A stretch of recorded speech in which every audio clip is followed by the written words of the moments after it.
اعوذ باللہ من الشیطان الرجیم بسم اللہ الرحمن الرحیم اللہم صلی علی محمد وعلی آل محمد کما صلیت علی ابراہیم وعلی آل ابراہیم انکا حمید مجید اللہم بارک علی محمد وعلی آل محمد کما بارکت علی ابراہیم وعلی آل ابراہیم انکا حمید مجید اللہم رب اشرح لی صدری ویسر لی امری واحلل عقدۃ من لسانی یفقہوا قولی۔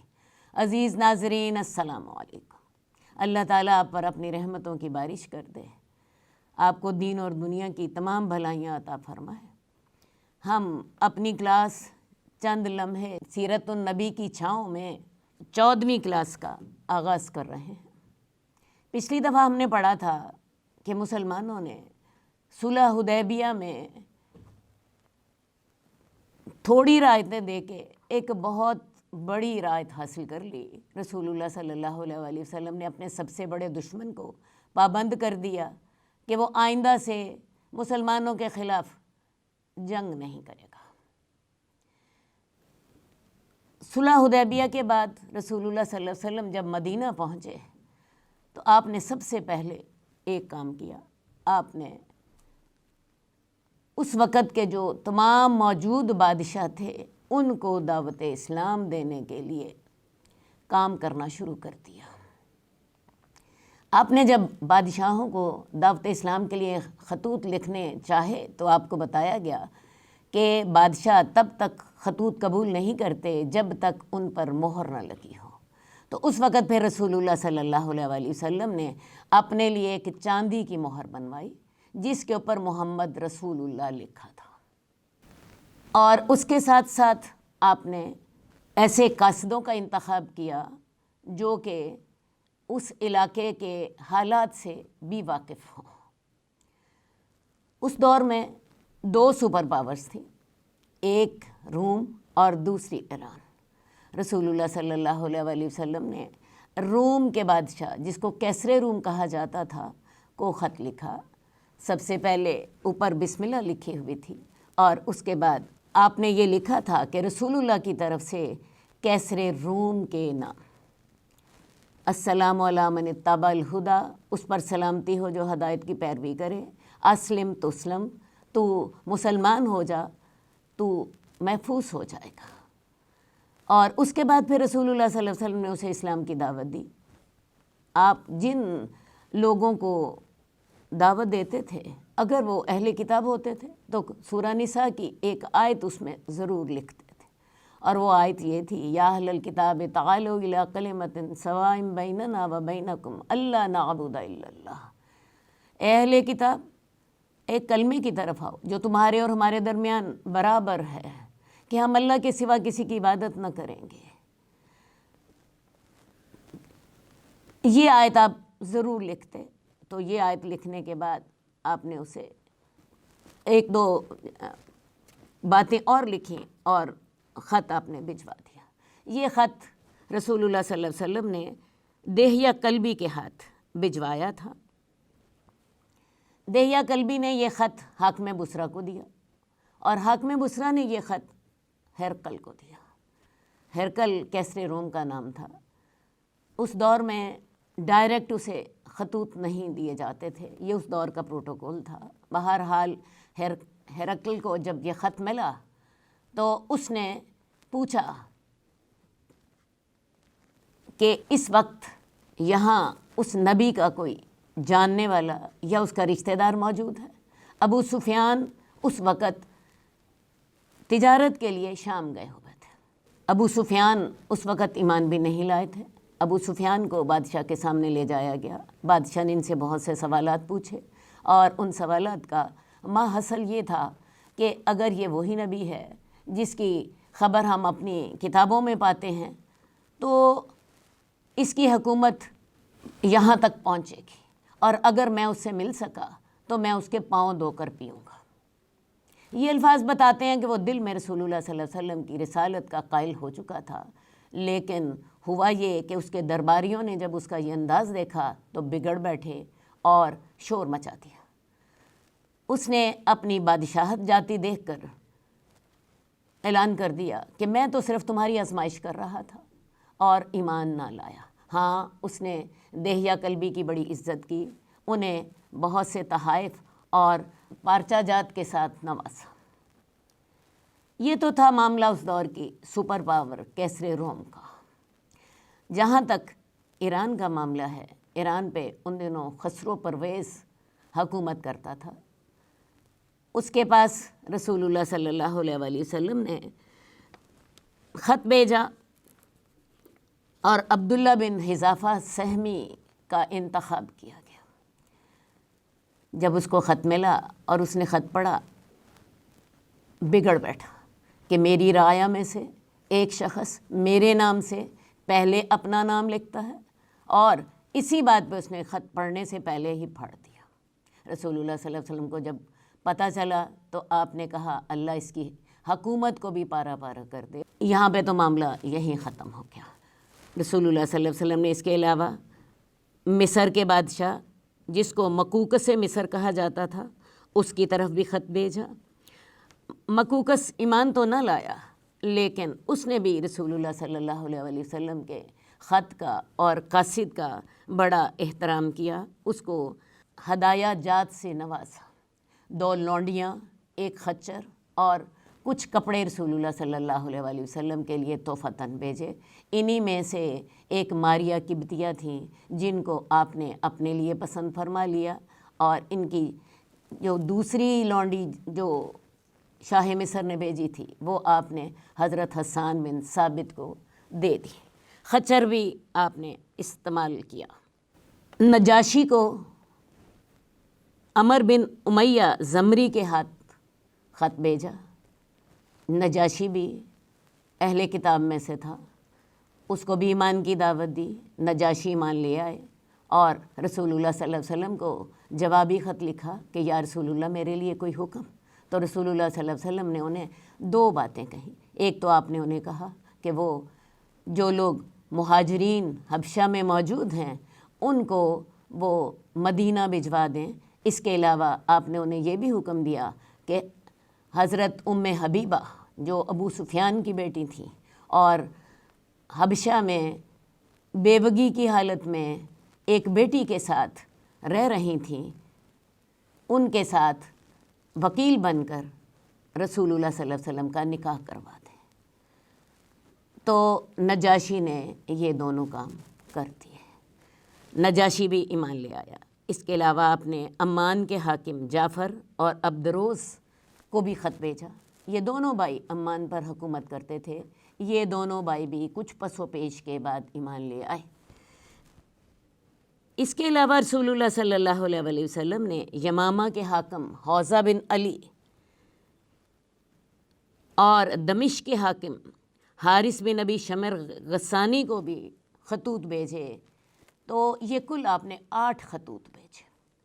3 ایمان لے آئے، 3 نے مصالحت کا انداز اختیار کیا، اور خسرو پرویز کے ساتھ ایک اور بادشاہ نے بھی سرکشی کا رستہ اختیار کیا۔ بہرحال رسول اللہ صلی اللہ علیہ وآلہ وسلم نے ان خطوط کے ساتھ دعوت اسلام کا ایک بہت بڑا اور اہم کام سر انجام دیا۔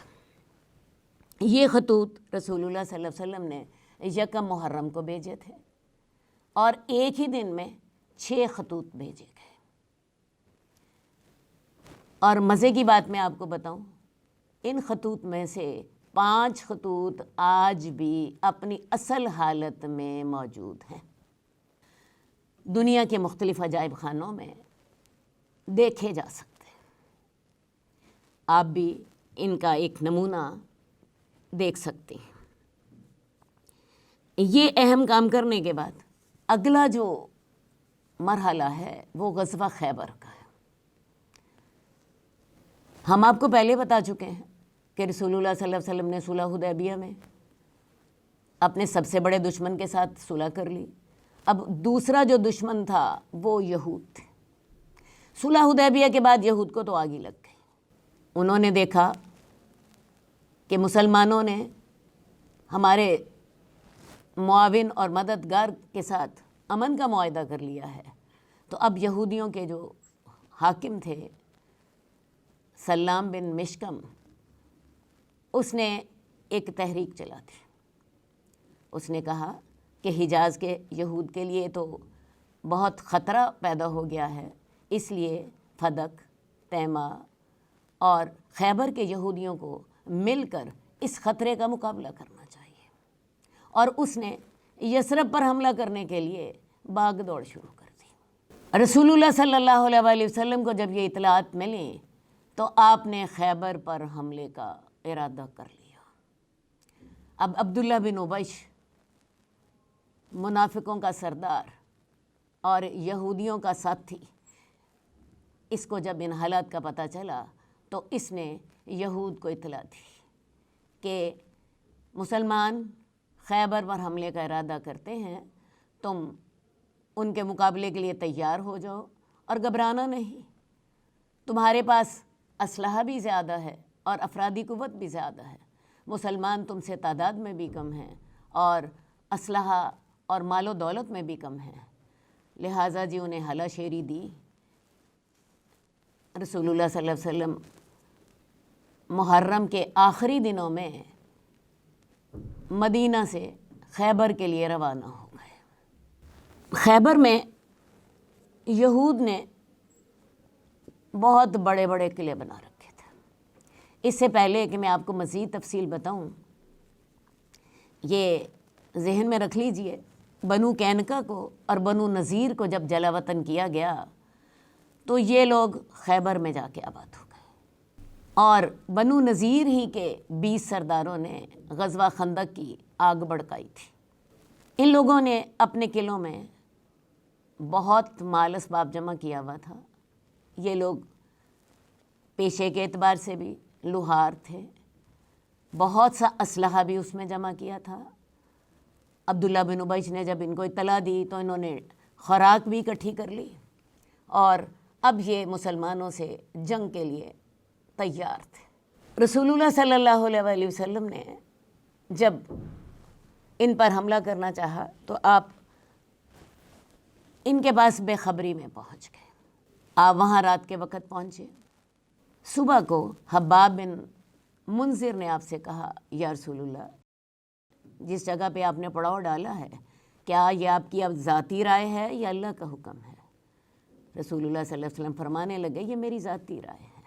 انہوں نے کہا، یا رسول اللہ، آپ یہاں پڑاؤ نہ ڈالیے، یہاں ہم دشمن کی زد میں ہیں، دشمن کے تیر ہم تک پہنچیں گے، ہمارے تیر ان تک نہ پہنچیں گے، وہ ہمیں دیکھ رہے ہوں گے جبکہ ہم انہیں دیکھ نہیں رہے ہوں گے، کیونکہ یہ جگہ پستی میں تھی، نشیبی علاقہ تھا۔ تو یا رسول اللہ، اس جگہ کو تبدیل کر دیجیے۔ رسول اللہ صلی اللہ علیہ وآلہ وسلم کی رائے قبول کر لی، اور قبول کر کے آپ نے ایک اور جگہ پہ اپنا پڑاؤ ڈالا۔ آپ نے ایک ایسی جگہ پہ اپنا پڑاؤ ڈالا جہاں سے بنو غطفان اگر ان کی مدد کے لیے آنا چاہیں تو وہ نہ آ سکے۔ آپ نے ان کے راستے میں ہی اپنا پڑاؤ ڈالا تاکہ یہود کو بنو غطفان کی مدد نہ مل سکے۔ آپ کو یاد ہوگا کہ غزوہ خندق میں 3 گروہ نمایاں تھے، ایک قریش، دوسرے بنو غطفان کے لوگ، اور تیسرے یہودی۔ تو بنو غطفان کے لوگ ان کی لازماً مدد کرتے، لیکن رسول اللہ صلی اللہ علیہ وآلہ وسلم نے ایسی جگہ اختیار کی جہاں سے بنو غطفان ان کی مدد کو نہ آ سکتے تھے، لہٰذا آپ نے اپنی پشت محفوظ کر لی۔ آپ خیبر جب پہنچے تو خیبر کے لوگ بے خبر تھے، وہ اپنے اپنے کاموں کے لیے نکل رہے تھے۔ ویسے بھی رسول اللہ صلی اللہ علیہ وسلم کا طریقہ یہ ہوتا تھا کہ آپ صبح فجر کی نماز کے بعد جنگ کا آغاز کرتے، تو یہ لوگ اس وقت اپنے اپنے کاموں کے لیے نکل رہے تھے۔ اللہ کے رسول جب وہاں پہنچے تو آپ نے اللہ اکبر خریبت خیبر 3 دفعہ یہ نعرہ لگایا، اللہ اکبر، خیبر برباد ہو گیا۔ اور ساتھ ہی آپ نے یہ نعرہ لگایا کہ جب ہم کسی قوم کے آنگن میں اترتے ہیں تو ڈرائے گیوں کی صبح بڑی بری ہوتی ہے۔ یہود حیران ہو گئے کیونکہ آپ نے حملہ بالکل اچانک کیا تھا۔ یہود نے جب رسول اللہ صلی اللہ علیہ وسلم اور آپ کے لشکر کو دیکھا، جنگ کے لیے تیار ہو گئے۔ یہود نے خیبر میں 8 قلعے بنا رکھے تھے۔ یہ قلعے بڑے مضبوط تھے۔ ان قلعوں کے اندر انہوں نے خوراک، اسلحہ، مال و دولت اکٹھا کر کے رکھا ہوا تھا۔ رسول اللہ صلی اللہ علیہ وسلم نے سب سے پہلے حضرت ابو بکر صدیق کو جھنڈا دیا تاکہ وہ لڑائی کا آغاز کریں۔ حضرت ابو بکر صدیق نے بڑی کوشش کی، لیکن وہ ان کے سب سے بڑے قلعے نائم کا دروازہ نہ کھلوا سکے۔ اس کے بعد آپ نے حضرت عمر فاروق کو بھیجا۔ یہ لوگ اپنے قلعوں میں قلعہ بند ہو گئے اور حضرت عمر کے بھیجنے کے ساتھ بھی کوئی معاملہ آگے نہ بڑھ سکا۔ رسول اللہ صلی اللہ علیہ وسلم نے پھر کہا کہ کل میں جھنڈا ایسے شخص کو دوں گا جو کہ اللہ اور اس کے رسول سے محبت کرتا ہے اور اللہ اور اس کے رسول بھی اس سے محبت کرتے ہیں۔ صحابہ کے دل میں آرزو تھی کہ یہ دیکھیں وہ کون خوش نصیب ہوگا جس کو رسول اللہ صلی اللہ علیہ وسلم جھنڈا دیں گے اور جس کے لیے آپ نے یہ خوشخبری فرمائی ہے کہ اللہ اور اس کے رسول اس سے محبت کرتے ہیں۔ اگلے دن آپ نے حضرت علی کو بلوایا۔ حضرت علی کی آنکھیں دکھتی تھیں۔ رسول اللہ صلی اللہ علیہ وسلم نے ان کی آنکھوں پر اپنا لعاب دہن لگایا، وہ ایسے ٹھیک ہو گئیں کہ جیسے خراب تھی ہی نہیں۔ آپ نے انہیں جھنڈا دیا اور ساتھ ہی ہدایات دیں کہ انہیں اسلام کی دعوت دو اور ان پر اللہ کے نام سے حملہ کر دو۔ حضرت علی پوچھنے لگے، یا رسول اللہ کیا میں ان سے جنگ کروں جب تک کہ وہ ہمارے جیسے نہ ہو جائیں؟ آپ نے فرمایا انہیں اسلام کی دعوت دو۔ اللہ کی قسم اگر ایک شخص بھی تمہاری دعوت سے مسلمان ہو گیا تو وہ تمہارے لیے سرخ اونٹوں سے بہتر ہوگا۔ اب حضرت علی نے جنگ کے لیے کوشش کر دی، جھنڈا ان کے ہاتھ میں تھا۔ قلعہ نائم میں مرحب نامی پہلوان تھا، وہی وہاں کا حاکم تھا۔ یہ 1000 پہلوانوں کے برابر مانا جاتا تھا۔ حضرت علی کی کوششوں کے ساتھ انہوں نے اپنا دروازہ کھولا اور جنگ شروع ہو گئی۔ مرحب نے مبارزت کے لیے پکارا۔ سلمہ بن اکوع کے چچا عامر بن اکوع اس کے مقابلے میں آئے۔ انہوں نے اس کو تلوار کا وار کیا، لیکن ان کی تلوار چھوٹی تھی، وہ اسے کاٹ کر ان کے اپنے گھٹنے پر آ لگی اور وہ اسی زخم کی وجہ سے بعد میں شہید بھی ہو گئے۔ اب اس نے دوبارہ للکارا۔ حضرت علی آگے بڑھے اور حضرت علی نے اس کا سر کاٹ کے رکھ دیا۔ تو حضرت علی اس قلعے کے فاتح تھے۔ قلعہ نائم جب فتح ہو گیا تو باقی قلعے فتح کرنے آسان ہو گئے۔ اگلا قلعہ صعب تھا، پھر قلعہ زبیر تھا۔ یہ تمام قلعے بڑی مشکل سے فتح ہوئے۔ یہود نے لڑنے کا ارادہ کر لیا تھا۔ رسول اللہ صلی اللہ علیہ وسلم نے منجنیق کا استعمال کیا۔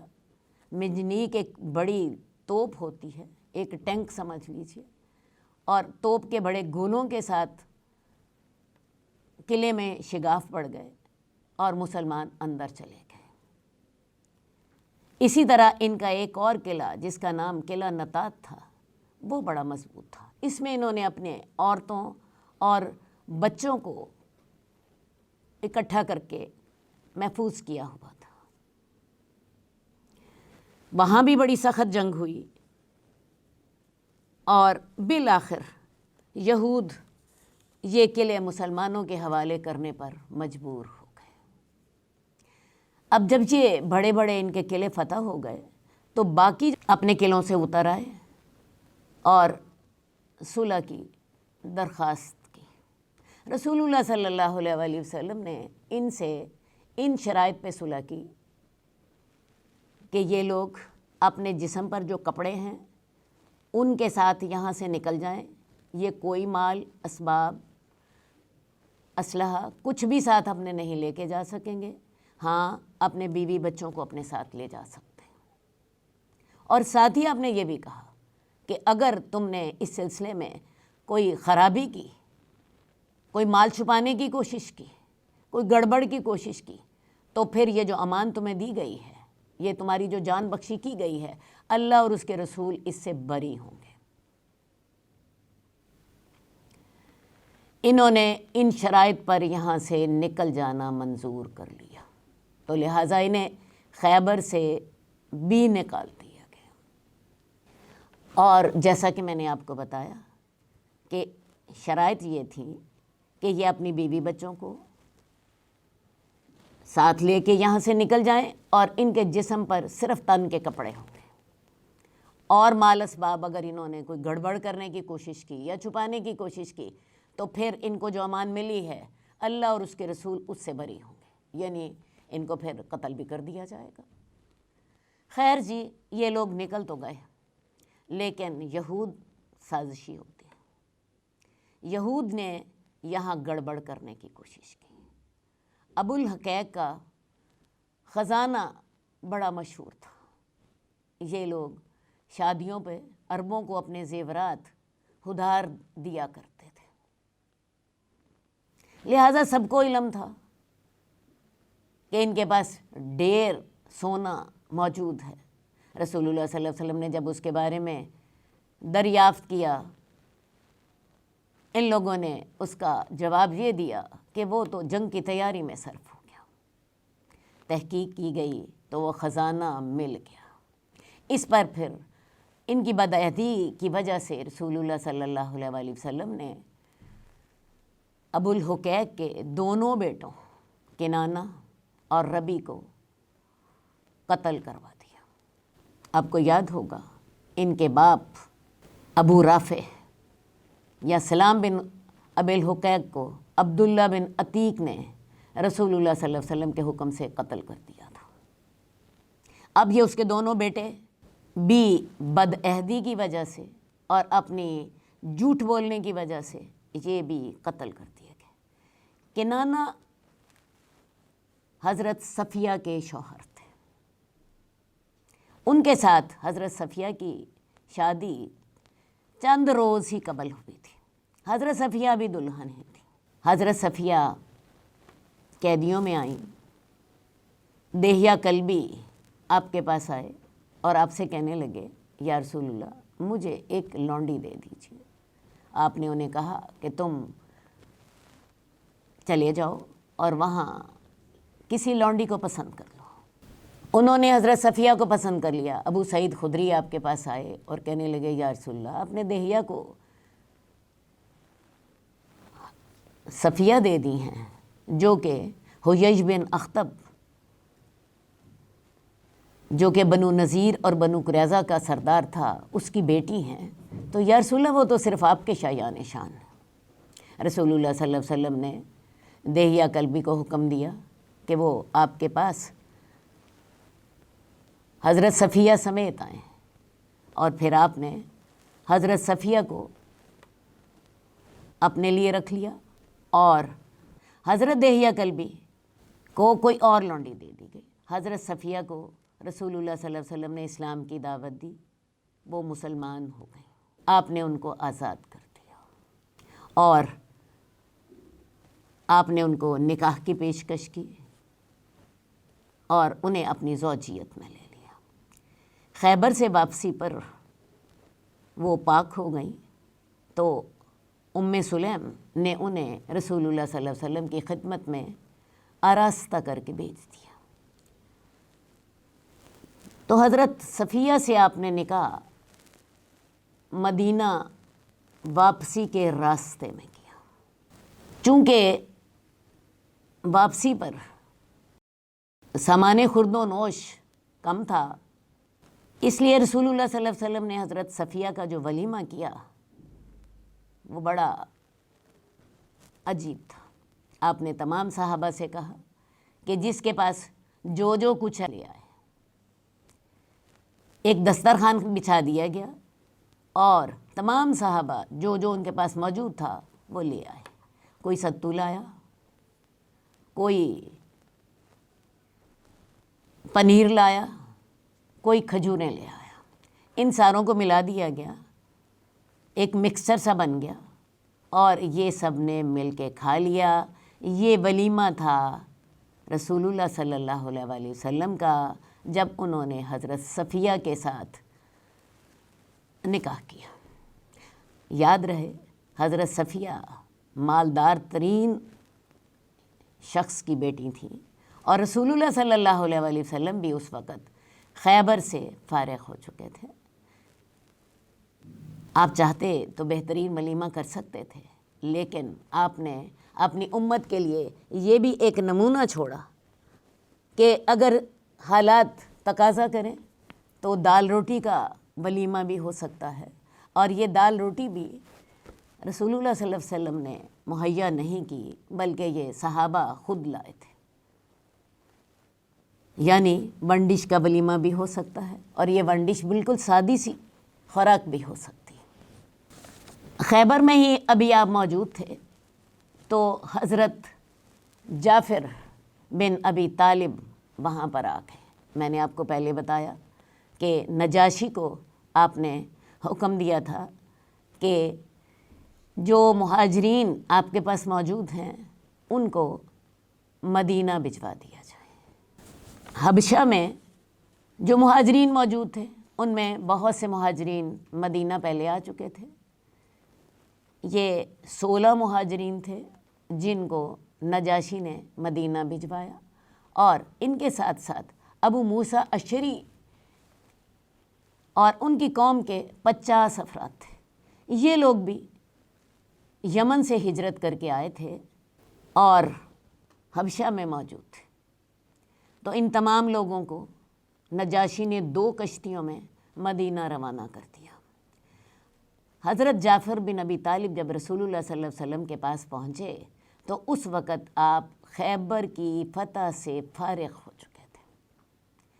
آپ کو اتنی خوشی ہوئی، آپ نے ان کا اٹھ کر استقبال کیا اور کہا واللہ میں نہیں جانتا کہ مجھے خیبر کی فتح سے زیادہ خوشی ہوئی ہے کہ مجھے تمہارے آنے سے خوشی ہوئی ہے۔ آگے بڑھے، انہیں بوسہ دیا اور ان الفاظ کے ساتھ ان کا استقبال کیا۔ اس کے ساتھ ساتھ آپ نے مال غنیمت میں سے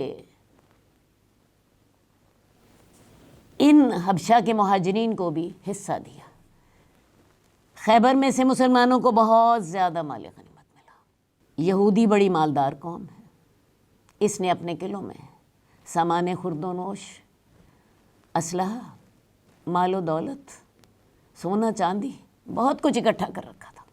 رسول اللہ صلی اللہ علیہ وآلہ وسلم نے اس تمام مال کو جمع کیا، اس کے 3600 حصے کیے گئے، یا یوں کہہ لیجئے اس کے 36 حصے کیے گئے، ہر حصہ 100 حصوں پر مشتمل تھا۔ ان میں سے رسول اللہ صلی اللہ علیہ وسلم نے آدھا مال غنیمت آپ نے مسلمانوں کے بیت المال کے لیے علیحدہ کر لیا، اور آدھا مال غنیمت آپ نے مجاہدین میں تقسیم کر دیا۔ اور اسی میں سے ہی میں نے آپ کو بتایا کہ حضرت جعفر اور ان کے ساتھیوں کو بھی رسول اللہ صلی اللہ علیہ وآلہ وسلم نے حصہ دیا تاکہ ان کی دل جوئی ہو سکے۔ غزوہ خیبر کے بعد ایک اور بڑا اہم واقعہ ہوا۔ سلام بن مشکم کی بیوی زینب بنت حارث نے ایک بکری لی کو بونا۔ اسے پتہ چلا کہ رسول اللہ صلی اللہ علیہ وآلہ وسلم دستی کا گوشت پسند فرماتے ہیں۔ اس نے دستی کے حصے میں زیادہ زہر ملایا، باقی ساری بکری بھی زہر آلود کر لی، اور رسول اللہ صلی اللہ علیہ وسلم ابھی خیبر میں ہی تھے، یہ ان کے خیمے کے پاس باہر بیٹھی ہوئی تھی۔ کہنے لگی، اے ابو القاسم، میں آپ کے لیے ہدیہ لائی، آپ اسے قبول کیجیے۔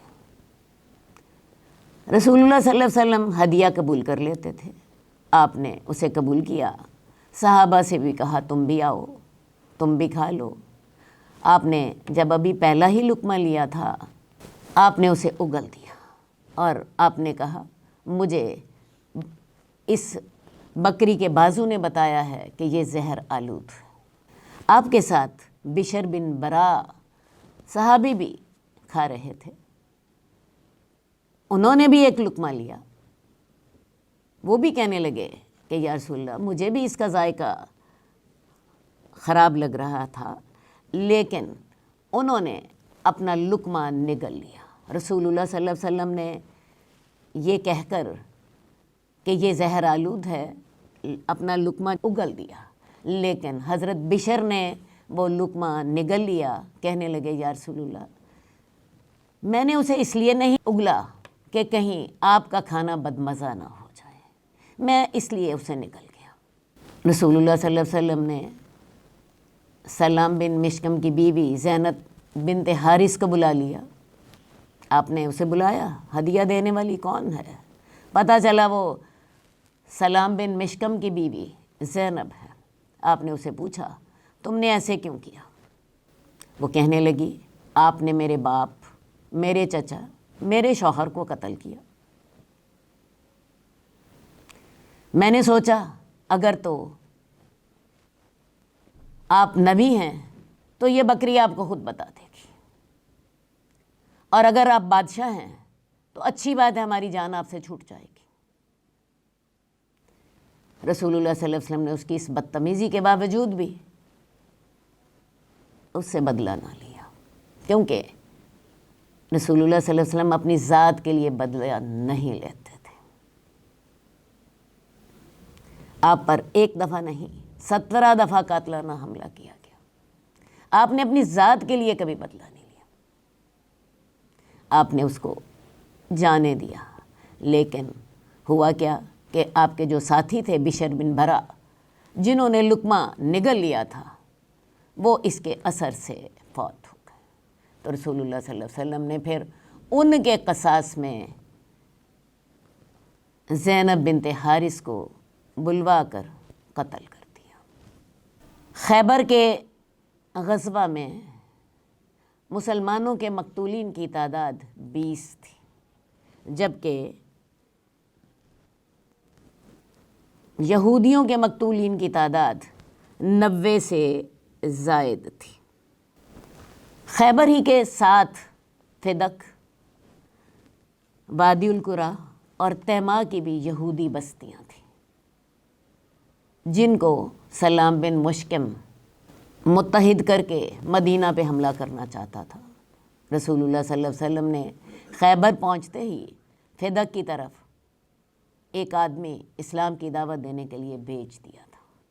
انہوں نے جب خیبر کا معاملہ دیکھا، وہ لوگ بھی خوف زدہ ہو گئے، اللہ نے ان کے دل میں رعب ڈال دیا، اور رسول اللہ صلی اللہ علیہ وسلم نے ان کے ساتھ بھی خیبر کا معاملہ فرما لیا۔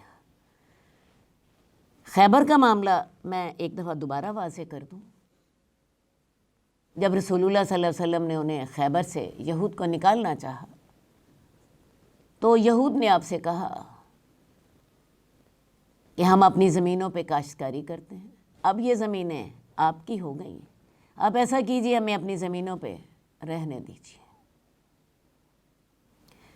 ہم محنت کریں گے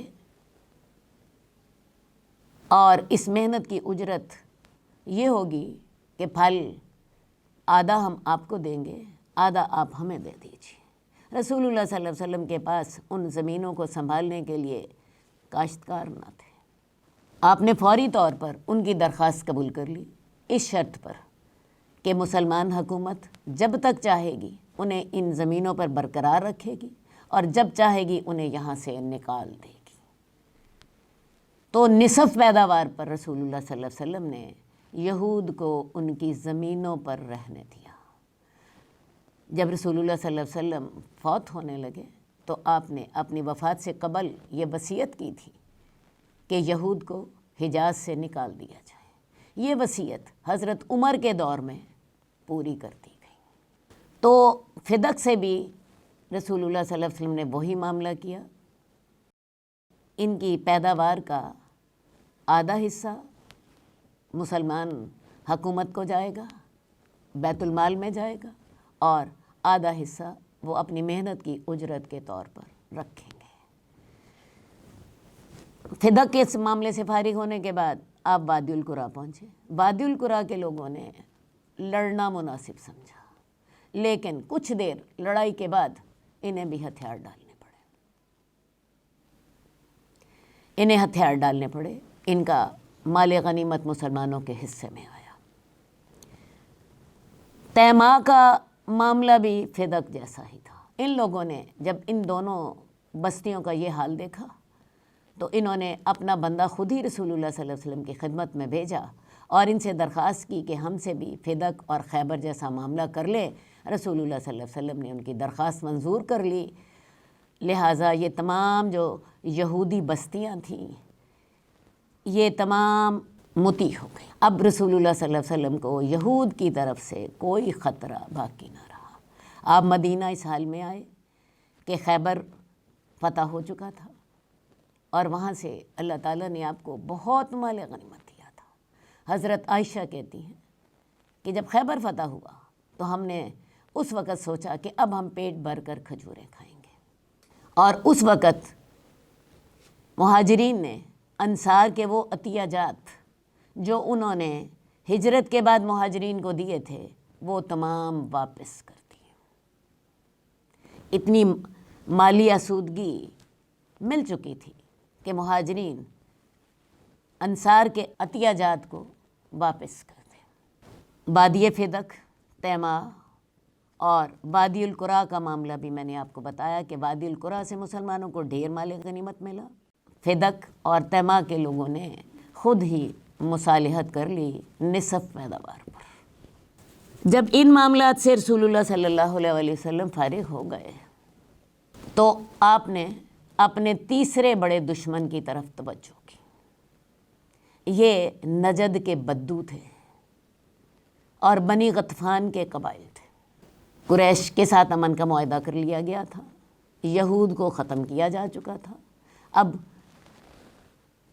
بدو جو نجد کے علاقے میں تھے ان کے بارے میں خبریں ملتی رہتی تھیں کہ یہ لوٹ کھسوٹ کرتے ہیں، آنے جانے والوں کو امن اور چین سے نہیں رہنے دیتے۔ بنو غطفان کی کچھ شاخوں کے بارے میں آپ کو خبر ملی کہ وہ یثرب پر حملہ آور ہونا چاہتے ہیں، تو رسول اللہ صلی اللہ علیہ وسلم نے اب دیر نہیں کی اور 400 یا بعض روایات کے مطابق 700 صحابہ کے ساتھ آپ ان کے علاقے میں پہنچ گئے۔ نجد کا علاقہ مدینہ کے شمال میں ہے اور بڑا وسیع علاقہ ہے۔ آپ صلی اللہ علیہ وسلم 400 یا 700 صحابہ کے ساتھ نجد پہنچ گئے اور مدینہ سے 2 دن کے فاصلے پر بنو غطفان کی ایک جمعیت سے سامنا ہوا، لیکن جنگ نہیں ہوئی۔ اس موقع پر آپ نے صلاۃ خوف بھی پڑھی جس کے احکامات پہلے نازل ہو چکے تھے۔ صحیح بخاری میں ابی موسیٰ اشعری سے روایت ہے کہ ہم لوگ رسول اللہ صلی اللہ علیہ وسلم کے ہمراہ نکلے۔ 6 آدمیوں کے لیے 1 اونٹ ہوتا تھا۔ پیدل چل چل کر ہمارے پاؤں پھٹ گئے۔ ابو موسیٰ اشعری کہتے ہیں کہ میرے پاؤں بھی پھٹ گئے اور میری پاؤں کی انگلیوں کے ناخن بھی جھڑ گئے۔ ہم اپنے پاؤں پر پٹیاں باندھتے تھے کیونکہ پاؤں زخمی تھے۔ ہم اس حالت میں سفر کرتے رہے، اسی لیے اس غزوے کا نام غزوہ ذات الرقاع پڑ گیا۔ رقاع کا مطلب ہوتا ہے پٹیاں، چیتھڑے۔ ہمارے یہاں تو پٹیاں بڑی پراپر بنی ہوتی ہیں۔ رقاع سے مراد پٹیاں نہیں ہیں، رقاع سے مراد چیتھڑے۔ یہ اپنے پرانے کپڑوں کی جو چیتھڑے تھے انہیں پھاڑ لیتے تھے اور پھاڑ کے اپنے پاؤں پر لپیٹتے تھے تاکہ چل سکیں۔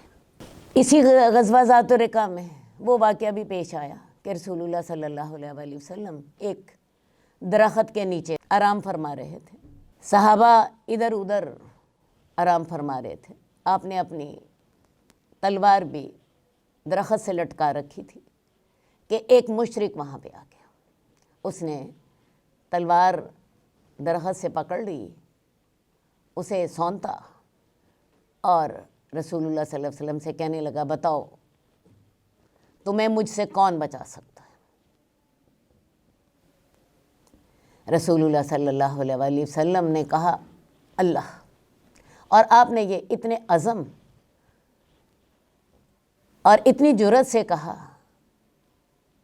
کہ مشرک کے ہاتھ سے تلوار نیچے گر پڑی، آپ نے پکڑ لی اور آپ نے اسے کہا اب بتاؤ تمہیں مجھ سے کون بچا سکتا، اور ساتھ ہی آپ نے صحابہ کو آواز دی۔ صحابہ جب آئے تو انہوں نے دیکھا ایک مشرک کانپ رہا ہے اور اللہ کے رسول اس سے پوچھ رہے ہیں کہ بتاؤ اب تمہیں مجھ سے کون بچا سکتا ہے؟ خیر جی، رسول اللہ صلی اللہ علیہ وآلہ وسلم نے اس کو بھی معاف کر دیا۔ یہ شخص جب اپنے قبیلہ والوں کے پاس گیا تو کہنے لگا میں دنیا کے سب سے اچھے انسان کے پاس سے ہو کر آ رہا ہوں، ظاہر ہے جو اپنے قاتل کے کو بھی معاف کر دے اس سے زیادہ اچھا اور کون ہو سکتا ہے۔ غزوہ ذات الرقاع میں اگرچہ جنگ نہیں ہوئی، لیکن اس غزوے کا بدوؤں پر اور بنو غطفان کے لوگوں پر بڑا اچھا اثر پڑا، کیونکہ ہم دیکھتے ہیں کہ اس غزوے کے بعد بدوؤں کی جو کاروائیاں تھیں وہ رک گئیں۔ انہوں نے اس کے بعد دوبارہ مسلمانوں سے لڑائی کرنے کی جرأت نہ کی، بلکہ آہستہ آہستہ ٹھنڈے پڑتے گئے، یہاں تک کہ فتح مکہ کے بعد ایمان لے آئے۔ تو یہ غزوہ ذات الرقاع اگرچہ کوئی خون ریز مارکا نہیں تھا، اس میں لڑائی نہیں ہوئی، اس کے باوجود اس کا اثر بہت رہا۔ غزوہ ذات الرقاع کے بعد 7 ہجری میں ہی یاد رہے غزوہ خیبر، محرم 7 میں رسول اللہ صلی اللہ علیہ وسلم نکلے تھے اور حرمت والے مہینے ختم ہونے کے فوراً بعد سفر میں غزوہ خیبر میں جنگ ہوئی تھی۔ تو 7 ہجری کے آغاز میں غزوہ خیبر ہوا تھا، اس کے بعد غزوہ ذات الرقاع ہوا، اور اس کے بعد کچھ اور غزوات ہوئے جن کے میں صرف نام لوں گی، زیادہ تفصیل میں نہیں بتاؤں گی کیونکہ وہ اتنے اہم نہیں ہیں۔ بہرحال ان کے میں نام لیتی جاتی ہوں۔ سریہ قدید، یہ سریہ ربیع الاول 6 ہجری میں ہوا۔ سریہ حسمی، سریہ تربہ شعبان 7 ہجری میں، سریہ اطراف فدق شعبان 7 ہجری میں، سریہ میفیہ رمضان 7 ہجری میں، سریہ خیبر، یہ غزوہ خیبر نہیں ہے، سریہ خیبر شوال 7 ہجری میں، سریہ یمن اور سریہ غابہ۔ یہ تمام سریات عمرۃ القضاء سے قبل ہوئے، میں نے اسی لیے ان کا ذکر ضرور کر دیا ہے، لیکن جیسا کہ میں نے آپ کو بتایا ان کی جنگی اہمیت اتنی زیادہ نہیں تھی۔ جب ذی قعد کا چاند نکل آیا تو رسول اللہ صلی اللہ علیہ وسلم نے صحابہ کو دعوت دی کہ ہم عمرہ کرنے چلیں۔ آپ کو یاد ہوگا صلح حدیبیہ کی پہلی دفعہ ہی یہ تھی کہ مسلمان اس دفعہ عمرہ نہیں کریں گے بلکہ اگلے سال عمرہ کرنے کے لیے آئیں گے، اور کفار ان کے لیے 3 دن کے لیے مکہ خالی کر دیں گے اور وہ عمرہ کر کے واپس چلے جائیں گے۔ تو ذی قعد کا جب چاند نکلا تو رسول اللہ صلی اللہ علیہ وآلہ وسلم نے صحابہ کو دعوت دی کہ جو لوگ پچھلے سال عمرہ کرنے گئے تھے اب وہ اس عمرے کی قضا کرتے ہیں۔ اس مدت میں جو لوگ شہید ہو چکے تھے ان کو چھوڑ کے باقی تمام لوگ آپ کے ساتھ تھے۔ اس کے علاوہ بھی کچھ اور لوگ بھی عمرہ کرنے کے لیے آپ کے ہمراہ چل نکلے، ان کی تعداد 2000 ہو گئی۔ رسول اللہ صلی اللہ علیہ وآلہ وسلم نے احرام پہنا، لبیک پکاری، اپنی اونٹنی قصواء پر سوار ہوئے اور آپ عمرہ کے لیے چل دیے۔ آپ کو یہ بھی اندیشہ تھا کہ ایسا نہ ہو کہ قریش بدعہدی کریں، اس لیے رسول اللہ صلی اللہ علیہ وسلم اپنے ساتھ اسلحہ بھی لے کر گئے۔ ایسا نہ ہو کہ قریش اچانک حملہ کر دیں، کیونکہ صلح حدیبیہ کے وقت عین جس وقت صلح کی کارروائی ہو رہی تھی 80 نوجوانوں نے مسلمان کیمپ پر حملہ کر دیا تھا، جن کو رسول اللہ صلی اللہ علیہ وسلم نے رہا کر دیا تھا۔ تو احتیاطی طور پر رسول اللہ صلی اللہ علیہ وسلم اپنے ساتھ اسلحہ بھی لے کر گئے، لیکن آپ نے یہ اسلحہ یاجج کی مقام پر چھوڑ دیا اور کچھ صحابہ کو اس کی نگرانی کے لیے وہاں چھوڑ دیا۔ آپ جب آگے گئے تو آپ نے احرام پہنا ہوا تھا اور صرف ایک تلوار ساتھ تھی جو کہ میان میں تھی۔ کفار مکہ نے وعدہ کے مطابق مکہ خالی کر دیا تھا اور وہ لوگ کیکوان کے پہاڑ پر اور جبل ابی قبیس پر، جو کہ بیت اللہ کے بالکل سامنے پہاڑ ہے، ان پر چڑھ گئے مسلمانوں کا تماشا دیکھنے کے لیے۔ ان کا خیال یہ تھا کہ مسلمانوں کو یثرب کے بخار نے کمزور کر دیا۔ رسول اللہ صلی اللہ علیہ وسلم نے حکم دیا کہ تم طواف کے پہلے 3 چکروں میں رمل کرنا، اپنے بازو مار کے دوڑنا، تاکہ قریش کو پتہ چلے کہ مسلمان کمزور نہیں ہو گئے بلکہ طاقتور ہیں۔ اسی طرح رسول اللہ صلی اللہ علیہ وسلم نے مسلمانوں کو یہ بھی حکم دیا کہ وہ اپنا ایک کندھا ننگا رکھیں اور دائیں کندھے کے نیچے سے اپنا احرام نکال کے بائیں کندھے پر ڈال دیں۔ اس کو استباغ کہتے ہیں۔ پہلی دفعہ عمرۃ القضاء میں اس کا حکم دیا گیا تھا۔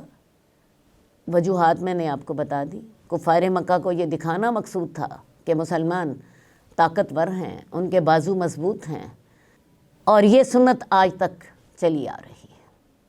خیر جی، مسلمانوں نے پہلے 3 چکروں میں رمل کیا، استباغ بھی کیا، عمرہ کیا، 3 دن وہاں پہ رہے اور 3 دن رہنے کے بعد آپ وہاں سے چلے آئے۔ اب اس موقع پر 1 منٹ ذرا ٹھہر جائیے۔ آپ اگر چاہتے تو اس وقت مکے پر قبضہ کر لیتے، مکہ بالکل خالی تھا اور مکے پر قبضہ کرنے میں کوئی رکاوٹ نہیں تھی، لیکن رسول اللہ صلی اللہ علیہ وسلم ایفائے عہد کا سب سے زیادہ اہتمام کرنے والے تھے۔ آپ کی جو صفات ہیں وہ ہمیں جا بجا نظر آتی ہیں۔ کیسے غزوہ خیبر کے موقع پر یہودیوں کے ساتھ بھی کھلے دل کے ساتھ معاملہ کیا، ان کی درخواست پر انہیں اپنی زمینوں پر رہنے دیا۔ فدق کے لوگوں کے ساتھ بھی وہی معاملہ کیا۔ تیماء کے لوگوں کے ساتھ بھی فراخ دلی کے ساتھ معاملہ کیا۔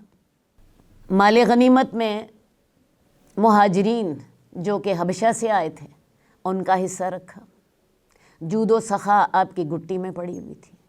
موقع ڈھونڈتے تھے لوگوں کو نوازنے کا، دل جوئی کرنے کے آپ کے انداز دیکھیے۔ حضرت جعفر کو کتنی خوبصورتی کے ساتھ استقبال کیا۔ آپ کے الفاظ دوبارہ سن لیجئے۔ واللہ مجھے علم نہیں کہ مجھے خیبر کی فتح کی زیادہ خوشی ہے کہ حضرت جعفر کی آمد کی زیادہ خوشی ہے۔ انہیں بوسہ دیا، ان کا کھڑے ہو کے استقبال کیا۔ اس موقع پر عمرۃ القضاء کے موقع پر رسول اللہ صلی اللہ علیہ وآلہ وسلم نے کسی جنگی کارروائی کا اشارہ تک نہ دیا۔ ہاں، اپنے دفاع کا ضرور اہتمام کیا جب کفار کی طرف سے موقع نہیں پیش آیا تو یہ معاملہ خیریت سے گزر گیا۔ عمرۃ القضاء کے سفر میں رسول اللہ صلی اللہ علیہ وسلم نے حضرت میمونہ بنت حارث سے نکاح بھی کیا۔ میمونہ بنت حارث حضرت عباس کی سالی تھی، حضرت عباس کی بیوی ام فضل کی بہن تھی۔ انہوں نے اپنا معاملہ حضرت عباسی کے سپرد کر دیا اور حضرت عباس نے ان کا نکاح رسول اللہ صلی اللہ علیہ وآلہ وسلم سے کر دیا۔ ان کے نکاح میں بہت بڑی حکمت یہ تھی کہ یہ 7 بہنیں تھیں اور تمام بڑے بڑے سرداروں سے بیاہی ہوئی تھی، تو رسول اللہ صلی اللہ علیہ وآلہ وسلم ان تمام سرداروں کے اثر و رسوخ سے اپنے دین کے معاملے میں، اپنے دین کے مشن میں فائدہ اٹھانا چاہتے تھے۔ تو حضرت میمونہ بنت حارث سے رسول اللہ صلی اللہ علیہ وآلہ وسلم نے نکاح کر لیا۔ اس عمرے کا نام عمرۃ القضاء اس لیے پڑا کہ یہ صلح حدیبیہ کے موقع پر جو عمرہ نہیں کیا جا سکتا تھا، یہ اس کی قضاء کے طور پر تھا۔ عمرۃ القضاء کے بعد اسی سال کے کچھ اور اہم سرایا کا میں ذکر کروں گی۔ یاد رہے یہ 7 ہجری کا سال ہے۔ سریہ ابو الاوجاع یہ ذی الحج 7 ہجری میں ہوا۔ عمرۃ القضاء کے بعد سریہ غالب بن عبداللہ صفر 8 ہجری میں، اور سریہ ذات اطلحہ ربیع الاول 8 ہجری میں۔ اسی مہینے میں ایک اور سریہ بھی ہوا جس کا نام سریہ ذات ارق ہے۔ ان سریات میں جنگ بھی ہوئی لیکن تھوڑی بہت، کسی میں متعدد افراد قتل ہوئے، کسی میں مال غنیمت ملا۔ بہرحال یہ 4 سریات جو تھے یہ عمرۃ القضاء کے بعد ہوئے، جن میں سے پہلا سریہ تو 7 ہجری میں ہی ہوا، باقی 3 سریات سریہ غالب، سریہ ذات اطلحہ اور سریہ ذات ارق ربیع الاول 8 تک یہ سریات ہو چکے تھے۔ میں یہ آپ کو اس لیے بتاتی ہوں آپ کو اندازہ ہو جائے کہ مسلمانوں کی زندگی کتنی مشکل تھی۔ رسول اللہ صلی اللہ علیہ وسلم کو چاروں طرف نظر رکھنی تھی اپنے مشن کی کامیابی کے لیے۔ بعض جگہ پہ ایک ہی مہینے میں 2 3 سریات ہو رہے تھے۔ کوئی ایسی کارروائی جو کہ اسلامی حکومت کو نقصان پہنچاتی ہو یا مسلمانوں کو نقصان پہنچاتی ہو، رسول اللہ صلی اللہ علیہ وسلم کو اس کا دفاع کرنا لازم تھا۔ تو آپ یہ دیکھ لیجئے کہ اسی زندگی کے ساتھ ہی رسول اللہ صلی اللہ علیہ وسلم اپنے صحابہ کی تربیت بھی کر رہے ہیں، راتوں کو تہجد کے وقت نمازیں بھی پڑھ رہے ہیں، اسلامی معاشرہ بھی قائم کر رہے ہیں، نکاح بھی اسی میں ہی ہو رہے ہیں۔ تو یہ زندگی تھی رسول اللہ صلی اللہ علیہ وآلہ وسلم کی۔ اب انہی حالات میں ایک اور بڑا معرکہ جو ہے وہ پیش آ گیا۔ یہ معرکہ غزوہ موطا کے نام سے مشہور ہے۔ غزوہ موطا جمادی الاول 8 ہجری میں ہوا۔ اس کی وجہ یہ تھی کہ حارث بن عمیر ازدی نے رسول اللہ صلی اللہ علیہ وسلم کا خط حاکم بصرہ کو دینا تھا۔ ان کو کیسر روم کے گورنر شرجیل بن عمر غسانی نے قتل کرا دیا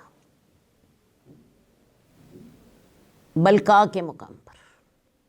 دوبارہ دیکھ لیجئے کہ حارث بن عمیر ازدی کو رسول اللہ صلی اللہ علیہ وسلم نے اپنا خط دے کر بصرہ کے حاکم کے پاس روانہ کیا۔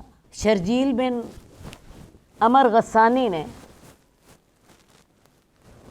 جو کہ بلقاء کا گورنر تھا، اس نے ان کو قتل کرا دیا۔ سفیروں کو قتل کرنا یا قاصد کو قتل کرنا اعلان جنگ کے مترادف ہوتا ہے۔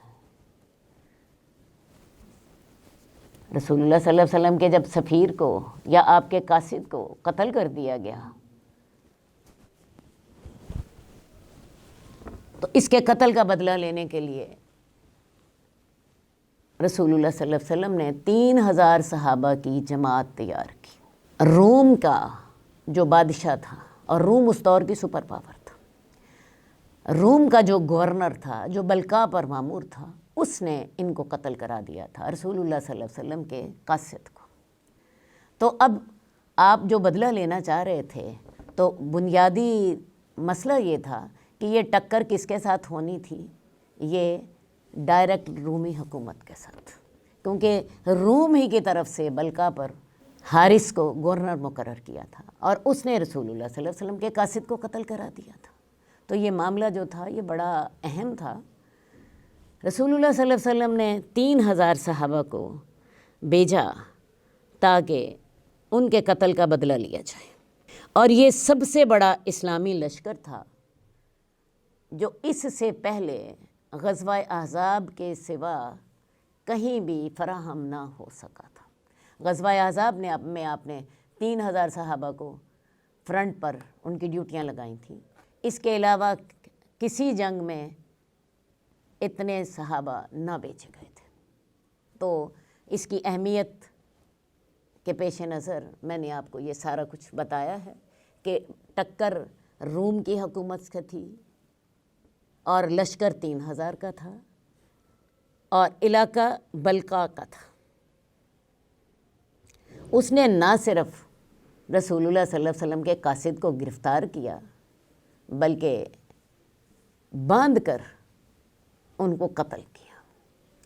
تو اس کے قتل کا بدلہ لینا لازم تھا۔ آپ نے 3000 کا لشکر تیار کیا اور اس کا جھنڈا زید بن حارثہ کے سپرد کیا۔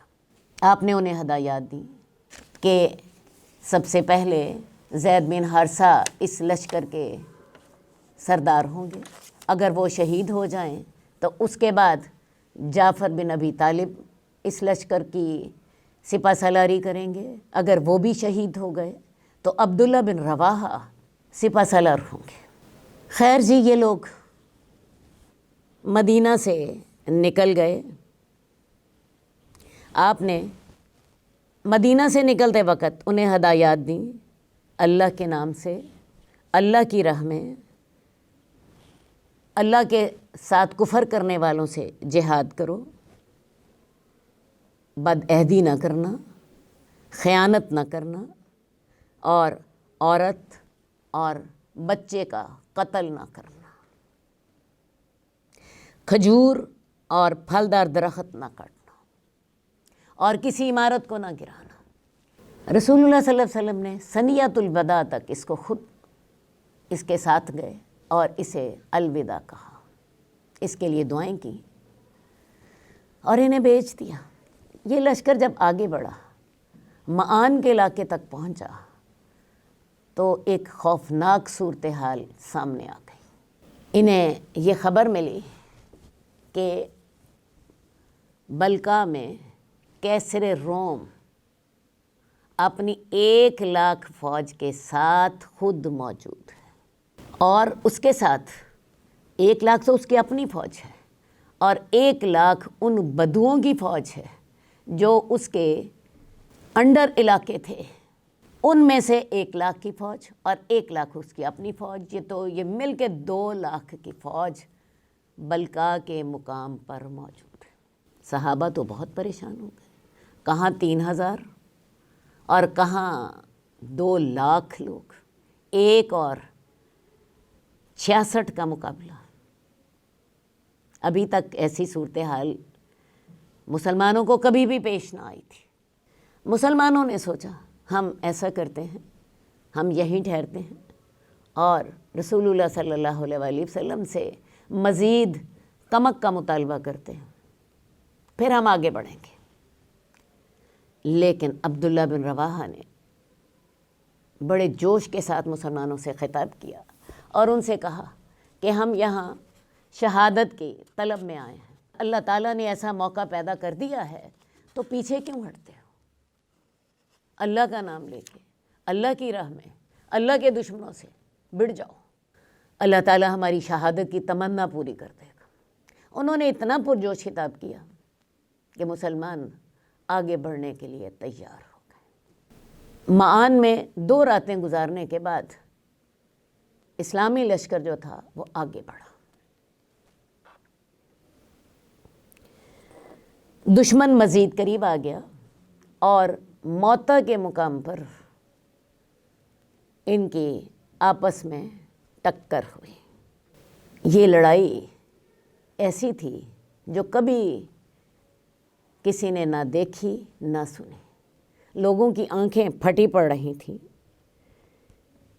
لیکن مسلمان اپنے ایمان کے بل پر 2 لاکھ کا مقابلہ کرنے کے لیے تیار تھے۔ حضرت زید بن حارثہ بڑی بے جگری سے لڑے، علم ہاتھ میں تھا، یہاں تک کہ شہید ہو گئے۔ اس کے بعد حضرت جعفر بن ابو طالب نے جھنڈا سنبھال لیا اور بڑی جرأت کے ساتھ لڑائی کی۔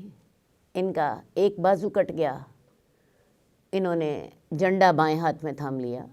بایاں بازو کٹ گیا تو انہوں نے اپنی دونوں کوہنیوں میں جھنڈا سنبھال لیا، یہاں تک کہ یہ بھی شہید ہو گئے۔ جھنڈے کو تب تک بلند رکھا جب تک کہ شہید نہیں ہو گئے۔ ایک رومی نے ایسی تلوار کا وار کیا کہ ان کے 2 ٹکڑے ہو گئے۔ احادیث میں آتا ہے کہ جب ان کو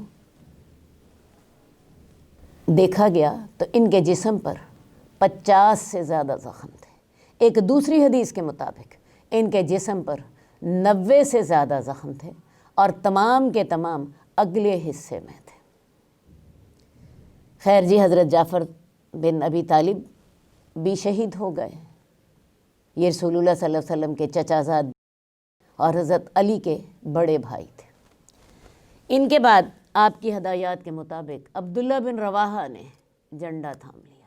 عبداللہ بن رواحہ بھی جو دوسروں کو بے جگری سے لڑنے کی تاکید کرتے تھے، خود بھی بڑی بے جگری سے لڑے اور اللہ کے راستے میں جان دے دی۔ اس کے بعد جھنڈا زمین پہ گر گیا۔ مسلمانوں نے خالد بن ولید کو جھنڈا دے دیا۔ میں آپ کو بتانا چاہوں گی کہ خالد بن ولید صلح حدیبیہ کے بعد ایمان لے آئے تھے۔ خالد بن ولید حضرت میمونہ بنت حارث کے بھانجے تھے، اور جب آپ نے حضرت میمونہ سے نکاح کیا ہے تو اس کے فوراً بعد خالد بن ولید اور عمر بن عاص ایمان لے آئے تھے، اور پھر تب رسول اللہ صلی اللہ علیہ وسلم نے فرمایا تھا کہ مکہ نے اپنے جگر کے ٹکڑوں کو تمہارے سامنے ڈال دیا ہے۔ تو اب خالد بن ولید مسلمانوں کی طرف سے لڑ رہے تھے اور یہ ان کی پہلی جنگ تھی۔ خالد بن ولید نے جھنڈا اٹھا لیا، مسلمانوں نے ان کے ہاتھ میں جھنڈا پکڑا دیا۔ خیر جی، اس دن لڑائی ہوتی رہی، کوئی نتیجہ نہ نکلا۔ اگلے دن دوبارہ لڑائی ہوئی۔ خالد بن ولید نے اپنی جنگی مہارت سے کام لیا اور ایسے حالات پیدا کر دیے کہ 2 لاکھ کی فوج کو مجبور کر دیا کہ وہ ان کا تعاقب نہ کرے۔ خالد بن ولید نے جو اگلے سپاہی تھے ان کو پیچھے کر دیا، جو دائیں طرف کے سپاہی تھے ان کو بائیں طرف کر دیا۔ دشمن کو یہ دھوکہ دیا کہ ان کو نئی فوج ان کے پاس آ گئی ہے اور یہ تمام لوگ وہ نئے ہیں۔ اس کے علاوہ انہوں نے اپنے عقب میں گھوڑے دوڑانے کا بندوبست کیا، جس کے ساتھ دشمن کو یہ دھمک ملتی تھی اور یہ پیغام ملتا تھا کہ پیچھے سے ایک اور فوج گھوڑوں پر سوار چلی آ رہی ہے۔ اس طرح کی جنگی ترکیبوں سے کام لے کے حضرت خالد بن ولید نے آہستہ آہستہ پیچھے ہٹنا شروع کیا۔ آہستہ آہستہ پیچھے ہٹتے ہوئے وہ اتنی حد تک پیچھے ہٹ گئے کہ دشمن پیچھے رہ گیا۔ دشمن کو اتنی بڑی تعداد میں ہونے کے باوجود بھی یہ جرأت نہ ہوئی کہ وہ حضرت خالد بن ولید کا تعاقب کرتا یا کسی مسلمان کو قیدی بناتا یا کچھ اور حاصل کرتا۔ خالد بن ولید اپنی فوج کو بچا کے واپس لے آئے کیونکہ وہ دیکھ رہے تھے کہ اتنی بڑی فوج سے مقابلہ کرنا ممکن نہیں ہے۔ ادھر سے رسول اللہ صلی اللہ علیہ وسلم کو اللہ تعالیٰ نے وحی کے ذریعے بتا دیا تھا۔ آپ نے صحابہ کو بتایا کہ سب سے پہلے زید بن حارثہ شہید ہوئے، اس کے بعد جعفر بن ابو طالب شہید ہوئے، اس کے بعد عبداللہ بن رواحہ شہید ہوئے، اور اس کے بعد جھنڈا اللہ کے شیروں میں سے ایک شیر نے اٹھا لیا اور وہ آہستہ آہستہ مسلمانوں کو واپس لے آئے۔ اسی جنگ میں رسول اللہ صلی اللہ علیہ وسلم نے حضرت خالد بن ولید کو اسد اللہ کا خطاب دیا تھا، اور جیسا کہ میں نے آپ کو پہلے بتایا یہ حضرت خالد بن ولید کی پہلی جنگ تھی جو انہوں نے اسلام کے جھنڈے تلے کی تھی۔ رسول اللہ صلی اللہ علیہ وسلم نے جب حضرت جعفر بن ابی طالب کی شہادت کی خبر دی تو ان کے گھر والوں کو آپ نے جا کر بتایا، تو آپ نے انہیں تعزیت دیتے ہوئے فرمایا کہ اللہ تعالیٰ نے حضرت جعفر کے دونوں بازوؤں کے بدلے میں انہیں جنت میں 2 پر دے دیے۔ وہ اپنے پروں کے ذریعے جنت میں جہاں چاہیں اڑتے ہیں اور جنت کے میوے کھاتے ہیں۔ اسی لیے اسلامی تاریخ میں حضرت جعفر کو جعفر طیار کہتے ہیں۔ طیار کا مطلب ہے اڑنے والے۔ تو اللہ تعالیٰ نے ان کے وہ 2 بازو جو میدان جنگ میں کٹ گئے تھے ان کے بدلے میں ان کو 2 پر عطا فرما دیے۔ اس جنگ میں 12 مسلمان شہید ہوئے، اور اس جنگ میں حضرت خالد بن ولید نے اتنی بے جگری سے لڑائی کی کہ 9 تلواریں ان کے ہاتھ سے ٹوٹی۔ کفار کی تعداد کا علم نہیں ہو سکا، لیکن جب اتنے لوگوں نے جنگ کی تو ظاہر ہے انہیں نقصان پہنچا ہوگا، اسی لیے تو وہ مسلمانوں کے تعاقب میں نہیں آئے، نہ ہی مسلمانوں سے کچھ حاصل کر سکے۔ خالد بن ولید اپنی فوج کو سلامتی کے ساتھ مدینہ لے آئے۔ سوال یہ پیدا ہوتا ہے کہ اس مارکے کو غزوہ موتا کیوں کہتے ہیں؟ رسول اللہ صلی اللہ علیہ وسلم اس مارکے میں ساتھ نہیں گئے تھے، بلکہ اس مارکے کے علم بردار حضرت زید بن حارثہ تھے، اس کے بعد حضرت جعفر، اس کے بعد عبداللہ بن رواحہ۔ اصل بات ہے یہ رسول اللہ صلی اللہ علیہ وسلم کی ہدایات کے تحت لڑا گیا، آپ نے اس کے لیے پہلے پیشین گوئیاں فرما دی تھیں، اس لیے اس کو غزوہ موتا کہتے ہیں۔ اب اس مارکے کا اثر بہت زیادہ ہوا۔ ویسے تو اصلاً یہ انتقام لینے کے لیے تھا، مسلمان اس انداز میں تو بدلہ نہ لے سکے جس انداز میں وہ بدلہ لینا چاہتے تھے، انہیں مدینے واپس آنا پڑا۔ لیکن اس مارکے نے مسلمانوں کا جو امیج تھا وہ بہت بہتر کر دیا، اس میں بہت اضافہ کر دیا۔ اس کی وجہ سے سارے عرب اپنے منہ میں انگلیاں دے کر رہ گئے، کیونکہ رومی اس وقت سپر پاور تھے۔ عرب سمجھتے تھے کہ ان سے ٹکرانا موت کے برابر ہے۔ ویسے بھی 3000 کی نفری کا 2 لاکھ کے لشکر سے مقابلہ کرنا واقعی ایک بہت عجیب بات تھی۔ اس سے یہ حقیقت لوگوں کے سامنے بڑی واضح طور پر آ گئی کہ مسلمانوں کے ساتھ ٹکر لینا آسان نہیں۔ یہ 3000 بھی ہوں تو یہ 2 لاکھ کی فوج کے ساتھ اور دنیا کی سپر پاور کے ساتھ ٹکر لے لیتے ہیں اور بچ کر آ بھی جاتے ہیں۔ تو اس مارکے نے مسلمانوں کے امیج میں بہت زیادہ اضافہ کیا۔ اسی لیے ہم دیکھتے ہیں کہ اس مارکے کے بعد مسلمانوں کے لیے حالات بہت سازگار ہو گئے۔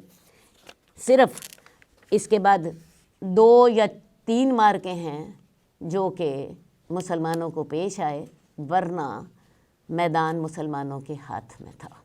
اور یہی مارکہ ہے جس کے ساتھ مسلمانوں کی رومیوں کے ساتھ لڑائی شروع ہوئی۔ دوبارہ آپ کو بتانا چاہوں گی کہ رومی اس وقت دنیا کی سپر پاور تھے۔ اس غزوے کے بعد سریہ ذات السلاسل سے مسلمانوں کو واسطہ پڑا۔ اصل بات یہ ہے کہ رسول اللہ صلی اللہ علیہ وسلم نے اس غزوے کے بعد یہ محسوس کیا کہ کوئی ایسی صورت ہونی چاہیے کہ وہ بدو جو کہ روم کی حکومت کے زیر اثر تھے اور جنہوں نے 1,00,000 کی فوج مسلمانوں کے خلاف اکٹھی کر لی تھی، ان کا کوئی معاملہ درست کیا جائے، کوئی ایسے حالات پیدا کیے جائیں کہ آئندہ یہ مسلمانوں کے خلاف کسی طاقت کا ساتھ نہ دیں۔ اس مقصد کو حاصل کرنے کے لیے رسول اللہ صلی اللہ علیہ وسلم نے حضرت عمر بن عاص کو منتخب فرمایا، ان کے لیے سفید رنگ کا جھنڈا باندھا اور 300 صحابہ آپ کے ساتھ بھیجے۔ یہ لوگ رات کو سفر کرتے، دن کو چھپے رہتے۔ دشمن کے جب یہ قریب پہنچے تو پتہ چلا کہ دشمن کی جمعیت بہت بڑی ہے، تو رسول اللہ صلی اللہ علیہ وسلم نے ان کے لیے 200 صحابہ کی اور کمک بھیجی۔ اب یہ 500 صحابہ ہو گئے، جن میں حضرت عمر اور حضرت ابو بکر بھی تھے۔ یہ لوگ آگے بڑھ کر اس علاقے میں داخل ہوئے جس میں یہ بدو رہائش پذیر تھے اور دور تک گھستے چلے گئے۔ راستے میں کہیں جنگ نہیں ہوئی، ایک جگہ پہ ایک لشکر سے مڈ بھیڑ ہوئی، لیکن وہ بھی بھاگ گئے۔ یہ مہم، جیسا کہ میں نے آپ کو بتایا، اس لیے تھی کہ تاکہ وہ بدو جو رومی حکومت کے زیر اثر ہیں اور جو غزوہ موطا میں مسلمانوں کے خلاف 1,00,000 کی جنہوں نے جمعیت فراہم کر لی تھی، ان کے لیے ایسا کوئی حالات بنائے جائیں کہ وہ آئندہ مسلمانوں کے خلاف نہ اٹھ کھڑے ہوں۔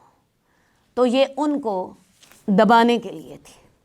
مسلمان اپنے اس مقصد میں کامیاب رہے، اور اس کے بعد ہم دیکھتے ہیں کہ اس علاقے سے کسی کو مسلمانوں کے خلاف اٹھنے کی ہمت نہیں ہوئی۔ اس کے علاوہ ایک اور واقعہ کا میں ذکر کرنا چاہوں گی۔ یہ سریہ خزرہ ہے، شعبان 8 ہجری میں۔ اس سریہ کا سبب بھی یہ تھا کہ آپ کو خبر ملی تھی کہ بنو غطفان کے لوگ اس علاقے میں مسلمانوں کے خلاف کچھ جمعیت فراہم کر رہے ہیں۔ آپ نے ان کی سرکوبی کے لیے حضرت ابو قتادہ کو بھیجا۔ حضرت ابو قتادہ نے ان کے متعدد آدمیوں کو قتل کیا، کچھ کو قید کیا اور مال غنیمت کے ساتھ مدینہ واپس آ گئے۔ اب حالات یہ ہیں کہ یہود کی سرکوبی کے بعد بدوؤں کی سرکوبی بھی کی گئی، بنو غطفان کے لوگوں کی جمعیت کو بھی ختم کیا گیا، اور رومی حکومت نے جو مسلمانوں کے قاصد کو قتل کیا تھا اس کے انتقام کے لیے آپ نے موطا میں لشکر بھیجا، جس نے 2,00,000 رومیوں کا مقابلہ کیا اور سلامتی کے ساتھ کوئی نقصان اٹھائے بغیر مدینہ واپس پہنچ گئے۔ 12 صحابہ اس میں شہید ہوئے تھے۔ اور پھر وہ بدو جنہوں نے رومی حکومت کے زیر اثر 1,00,000 کی فوج اکٹھی کی تھی، ان کو دبانے کے لیے ذات السلاسل کا سریہ جو ہے وہ اللہ کے رسول صلی اللہ علیہ وسلم نے بھیجا، وہ بھی ان کو دبانے میں کامیاب رہے۔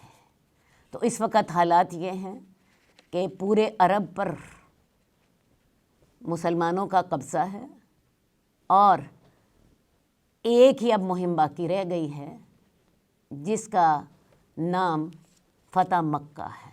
انشاءاللہ تعالی اس کا ذکر ہم اگلی کلاس میں کریں گے۔ اللہم صلی علی محمد وعلی آل محمد کما صلیت علی ابراہیم وعلی آل ابراہیم انک حمید مجید۔ اللہم بارک علی محمد وعلی آل محمد کما بارکت علی ابراہیم وعلی آل ابراہیم انک حمید مجید۔